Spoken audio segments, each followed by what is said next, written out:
আসসালামু আলাইকুম। Hello viewers, আজকে আমি আপনাদের কাছে মাঝে নিয়ে এসেছি মোচা ভাজি। এই কারণে আমি একটা কড়াইতে পেঁয়াজ কুচি আর মরিচ কুচি দিয়েছি। আমি চিংড়ি মাছ দিয়ে মোচা ভাজি করব। অনেকেরই মোচা ভাজি খুব পছন্দ এবং আমারও খুব পছন্দ মোচা ভাজি। এই কারণে আমি আজকে মোচা ভাজি করলাম। সাথে অন্যান্য তরকারি থাকলো, আজকে মোচা দেখে আর লোভ সামলাতে পারলাম না, তাই ভাবলাম যে ভাজিও করি আর সবাইকে শেয়ারও করি।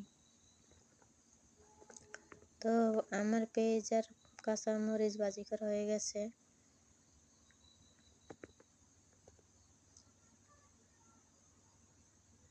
এর মধ্যে আমি চিংড়ি মাছ দিয়েছি আর মোচা দিয়েছি। আমার মোচা দেওয়া হয়ে গেছে। এখন আমি এর মধ্যে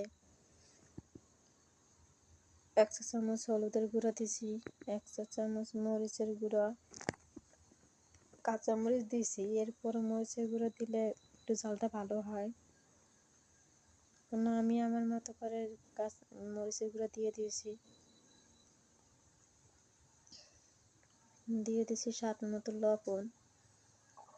এখন আমি এগুলো ভালোভাবে নাড়াচাড়া করে দেব।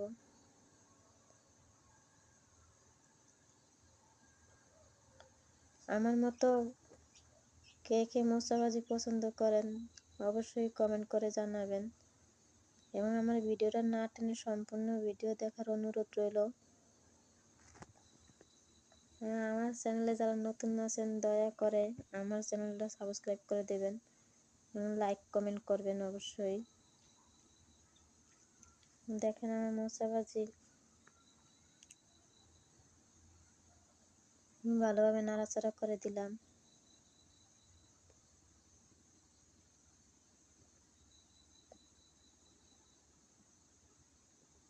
এখন আমি একটু ডেকে দেবো যাতে তাড়াতাড়ি করে সিদ্ধ হয়। আমি ঢাকনা দিয়ে ডেকে দিছি।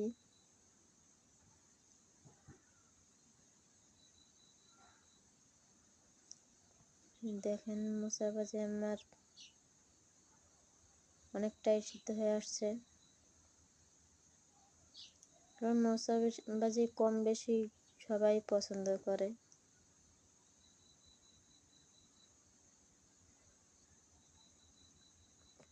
আমার মোচা ভাজি কেমন হয়েছে সবাই কমেন্ট করে জানাবেন।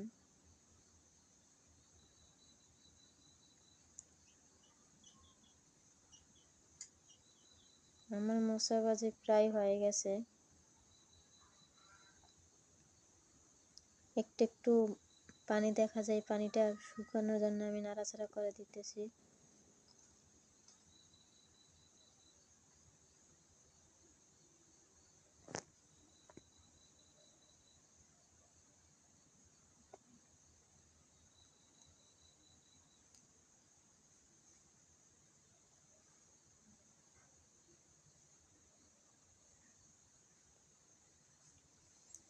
দেখেন আমার মোচা ভাজি সম্পূর্ণ হয়ে গেছে।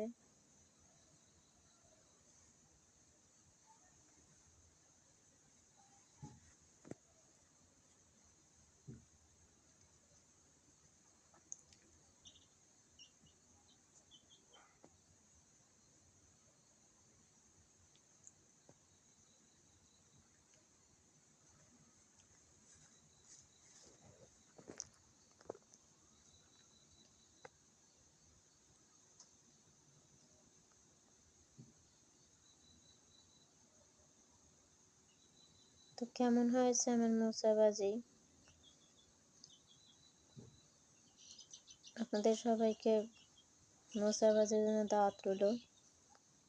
আসলে এটা সামান্য একটা জিনিস, দেখা গেল অনেকেরই পছন্দ। তো যারা মোচা ভাজি পছন্দ করেন তারা অবশ্যই কমেন্ট করে জানাবেন এবং ভালো থাকবেন, সুস্থ থাকবেন। আমার চ্যানেলটা অবশ্যই সাবস্ক্রাইব করে দিবেন। আল্লাহ হাফেজ।